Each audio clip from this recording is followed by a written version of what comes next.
You guys, I am just moving stuff out of the way. I have done a TK Maxx haul. Look at this candle, isn't it beautiful? I just did a TK Maxx haul over on my Patreon channel. I thought I would answer some comments that I got on my channel on my Gabapentin video. Can you hear what's it? That's Watson, my dog, barking in the garden. Kev's there, he'll go and get him. We normally give him like 3 chances and then he comes back in again. We can't have him sitting up there barking that loud. Oh my God, there's a spider outside my window. Yeah, why am I answering comments like this? Because somebody suggested it before, somebody suggested it years ago, but it's difficult to do because you have to like almost do the video immediately and then you've then got more comments afterwards, if you know what I mean. And sometimes it's easy to answer comments. But there's a couple on here that I thought, I'm not sure if the people, I've replied to some of these people before and they've not responded back. And I think it's because it's difficult to see responses to comments sometimes.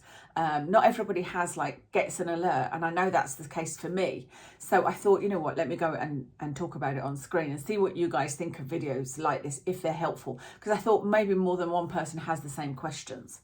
So let me go to my comments. Take off the filter. Put my glasses on because I need to see. Let me tell you the first comment. The first comment is from Angela. Angela is a lovely long-time follower and I think she's brilliant actually for what she's going through. And she was saying, you and I share so many issues. Gabapentin made me fall. I'm so dizzy. She takes pregabalin and baclofen, painkillers at night. So painful at night in her feet and legs. That's what I was saying I've got a problem with. My walker feet have fallen off. What is the thing on your head called? Mrs. Beauty Maverick Alien. The thing on my head that I had in the video was called a cephaly. Hopefully I'll remember, I'll go and add it in a link to. Do you know what? I can't add in a link to it because I couldn't find it. I've been trying to find the replacement pads for it. I think people use another one. I'll try and leave a link to something similar for the headaches. And she said, look at tart cherry juice. I'm not sure why, but I can't drink anything tart, to be honest with you. Somebody asked if do chronic migraines increase stroke risk? I replied to that one. I wasn't going to do the video at that point. I said that's more a whole video than an answer to a comment. Let's say the evidence is very weak relating stroke to migraine, and it depends on if you have aura or not. So that is the short answer. I would have to do a whole video on studies that have been done and why people think that you're at increased stroke risk and etc. etc. Oh yeah, so this one says, do you use tramadol for the head pain that migraine causes you? Just curious, as tramadol is not a common medication for migraine. Also, do you use the cephaly every day for 20 minutes as a preventative? I thought that was interesting because I've never really talked about that in terms of the cephaly. I did try the cephaly as a preventative. So you can either use a cephaly for 1 hour when you get a headache as a treatment, and it works pretty well for me on my headache. And when I say it works pretty well, it takes my headache away, but only for a few hours. Actually, when I had it on the other day, it did work for the rest of the day, but that's unusual. Normally it's just for a few hours and then the headaches come back. But I did try it on preventative. I don't know how long, maybe a week or 2, something like that, where you put it on the preventative mode and it's 20 minutes rather than an hour and you use it every day, but it didn't work for me at all. And it says, do you use tramadol for the head pain that migraine causes you? Interestingly, no, the tramadol, I take tramadol because it's the only pain relief that I can take for migraines. I can't take NSAIDs, so that's ibuprofen, diclofenac, naproxen, that kind of thing. I can't take those because of my stomach. I had a whole lot of stomach and digestive issues, probably to do with Ehlers-Danlos loss, and was told not to take anything like that anymore. I can take paracetamol, but obviously that is not strong enough for a migraine. And triptans, which are the usual rescue medication for migraines, don't work for me at all. Some of them made me feel weird sometimes, but most of the time they just did nothing. And I have tried at least four triptans. I tried elatriptan, rizatriptan, sumatriptan, zolmitriptan. I think those are the 4 I tried. And then I also tried, now I can't remember if it's called Vidura or Vyepti, but it's the new, Rimagepan is the actual name of it. It's a new drug, a new pain relief drug for migraine. I tried that both as an abortive, as a rescue medication, and also as a preventative, and it did not work for me. So that's why I take tramadol. But the interesting thing about it is, like I've said before, headache is not my number one issue, the head pain. It's noise sensitivity, dizziness, fatigue, weakness, and the tramadol works on all of those things, which it's not listed as an effective tramadol, and it also takes away the head pain. I do have the head pain, it's just it varies in severity, and I don't always have it.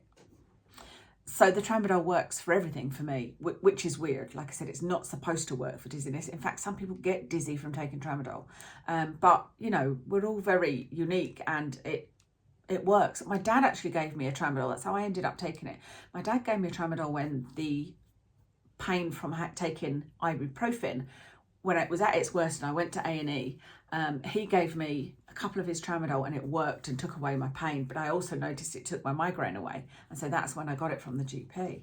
I actually got it from the GP just after Dad died. So I think that answers that, doesn't it? And I put a link. Oh, she was saying, this is Jennifer. She says, tramadol is not a common medication for migraine. There is actually a really good study showing that paracetamol with tramadol is a good combination for people with migraine. So I sent her a link to that. Somebody said, just wanted to say, if you ever decide to decrease GABA dose or come off, do it slowly and adjust by how you feel. The doctor told me I could just come off if I wanted, but I had really bad withdrawals. I'm still on a smaller dose now. I knew this about Gabapentin. I think I did mention to you that if I ever come off it, I'll need to do it gradually, and I will do it gradually because I'm very aware of the withdrawals from it, both from my dad, from when I studied it in the hospital, from when another friend was on it. I'm aware of that. And honestly, I think my doctor would probably be quite blasé about it as well. Because nobody told me that, that's something I already knew and learnt myself, but the GP never mentioned anything and didn't say, be careful when you come off it. Somebody said the cephaly is kind of badass, very Wonder Woman, which I thought was funny. I'm glad the gabapentin is helping and extreme fatigue is getting better. It took a few weeks for pregabalin that I take to settle. Mine is prescribed for severe. Oh, this is Lorraine. Yeah. Lorraine is like, if you watch my videos, I would suggest reading Lorraine's comments because she has so much knowledge on everything medical, but also everything, I'm pretty sure it's Lorraine, everything for like sensitive skin and things that have alcohol and things that don't, and the best things for, the best sort of beauty products that are also healthy. She's really good, honestly. I think, Lorraine, if you're watching, I think you should start your own channel. And she was telling me about what she's using the pregabalin for, and it took her a while. She hasn't had a full-blown migraine since taking the pregabalin, but she sometimes also has headaches. There's no magic pill, blah, blah, blah. But she was saying she was on tramadol for a significant period prior to what I'm on now and took them daily. So I'm unsure why you don't take it if you need it to function.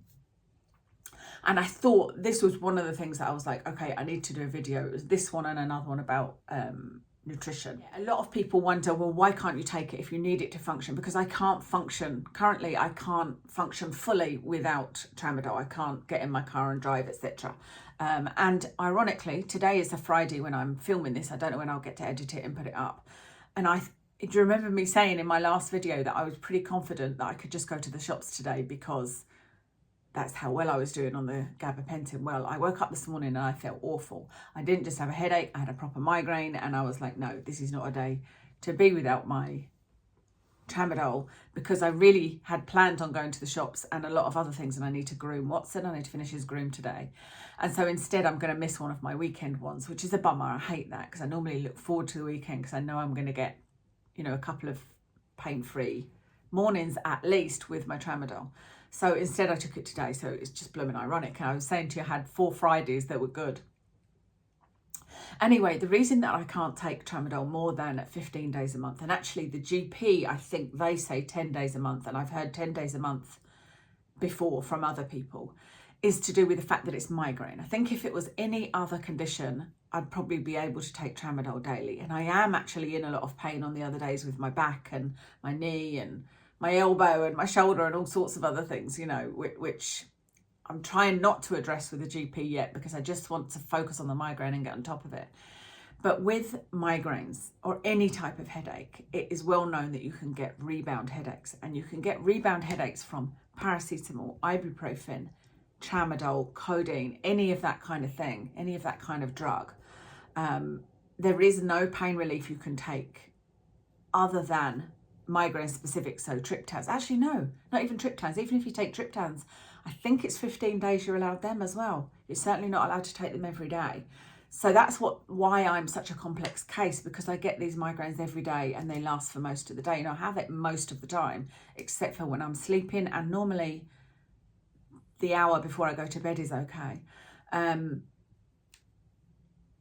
So that's why. It's nothing to do with anything else. It's just if I took it more than the 15 days a month, which, like I said, I actually think is quite generous. It could be just 10. Some people only recommend 10. Then I may end up with secondary headaches and rebound headaches, and that is not what I want. And I was on codeine every day when I started seeing the neurologist and had to come off codeine. And I was taking codeine, paracetamol.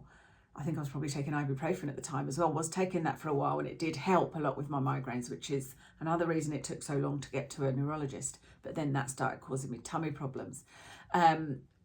So yeah, that's why, rebound headaches. But the other thing to know about tramadol is it does cause problems long term. You know, it's known to cause something called Parkinsonian syndrome. So you can end up having problems walking and problems with your balance, because it can cause you to have the same issues as Parkinson's sufferers, which actually we're in the midst of going through Parkinson's decline, I suppose you would call it, with Kev's dad. So he's back in hospital again, and Kev's going in tonight to see him. And my nan had Parkinson's, so I'm aware of the balance issues and the walking problems and whatnot. And you can get that with tramadol long term. The other thing that happens with tramadol, and this, I don't think I've read about it recently, but again, it was one of the studies I did at the hospital, is it causes, I think it's allodynia. It can cause pain problems anyway. It can cause problems with how you deal with pain and how you feel pain in your body. And it can mean that you feel pain more.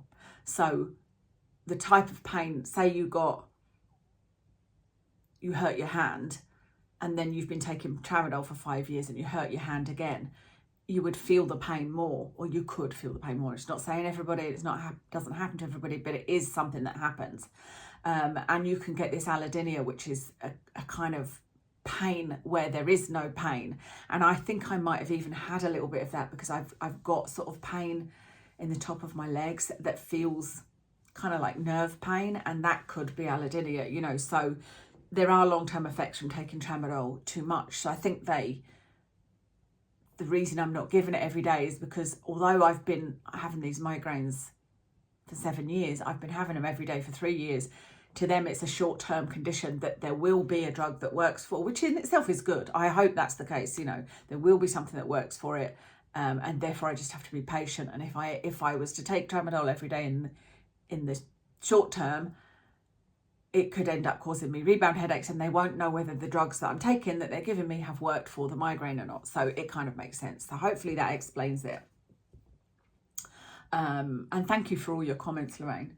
Hello from the US. I have found the same thing with gabapentin. Can't read. It took months to get to 200, 200, 300.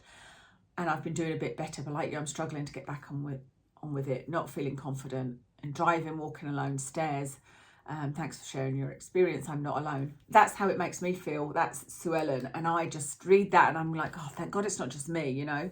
It makes me feel like I know there's other people.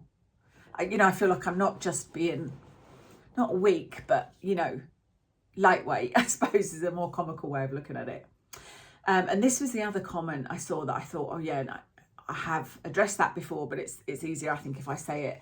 Have you considered how your diet and nutrition are impacting your symptoms? Just interested to hear you say that you'd want to try intermittent fasting, which I always thought was not ideal for migraines, PCOS and menopause. I thought eating wholesome foods and eating often can help with these conditions. Perhaps something to look into if you haven't already. So if you've been with me a long while, you'll know that I'm pretty educated, I feel like, on nutrition. And I have tried many different diets for migraine. So I have tried the migraine diet. It's not something I've never done videos on it or what I eat, because it was so much work, to be honest, just to try to follow, particularly the migraine diet, because it was so far away from my taste buds.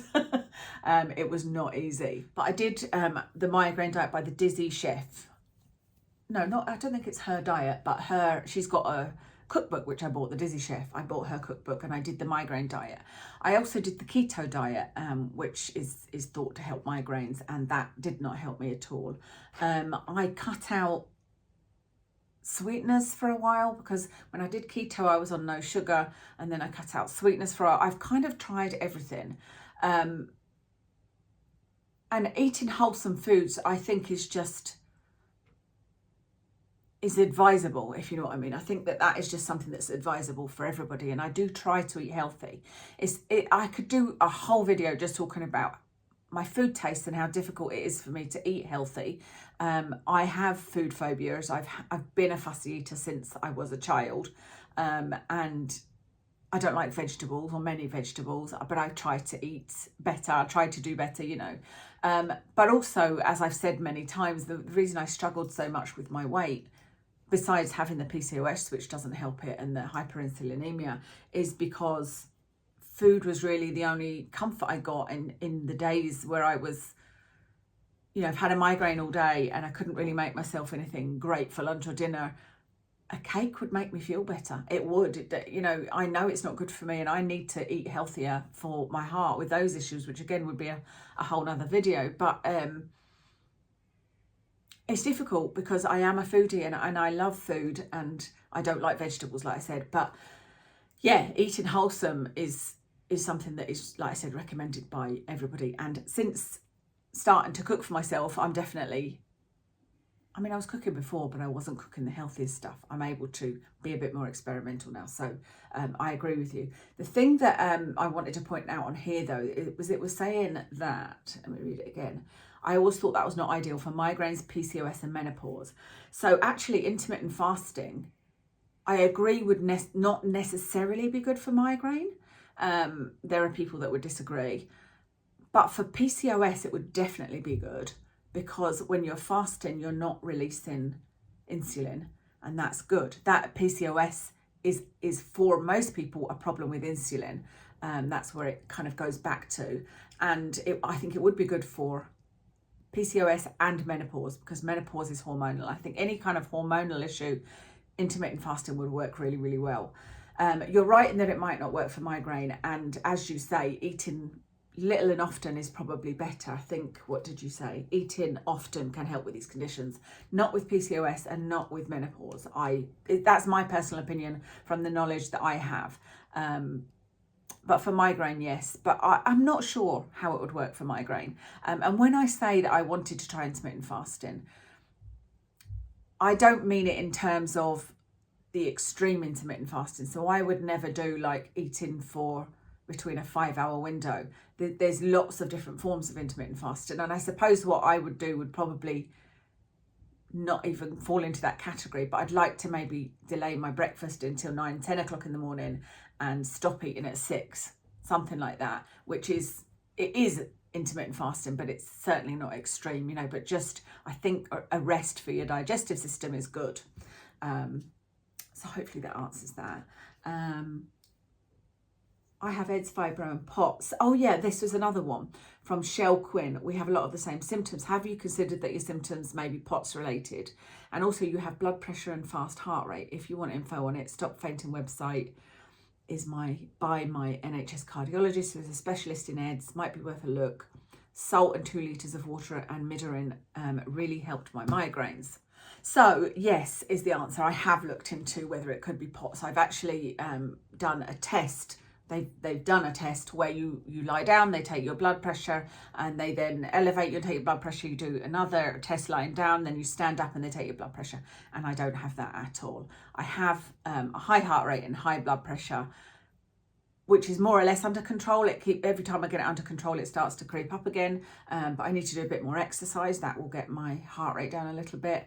But no, it's not POTS. I'm very aware of what POTS is, and often EDS and POTS happen together. I do know, I've got a friend Jane who has EDS and POTS. She's actually in a wheelchair, well, a sort of motorbike thing. And yeah, it's not that, but I am aware of that, and it doesn't sound like fun at all. The next one says, I hope this works for you. It's such a long time having to deal with this. Wishing you all the best. Thank you so much. That was Michelle. Somebody else said, yes, happy to hear the light at the end of the tunnel is visible. I've always admired your strength of character. Oh, and you totally deserve a bright future. I actually read this earlier and I was like, I've always admired your strength of character. And I was like, oh, I can't believe somebody said that about me. I don't know that I feel like I've got strength of character. I feel like I moan about my health a lot, but then it's because I have a lot of health issues, if you know what I mean. So that's really sweet. Thank you so much for saying that. And I was just saying to my husband as well, like I actually feel really dizzy just now. It's one of those days that I feel like it's going to be a bad day, even though I've taken tramadol. I've had an okay morning after taking it, but I can feel the dizziness starting just now.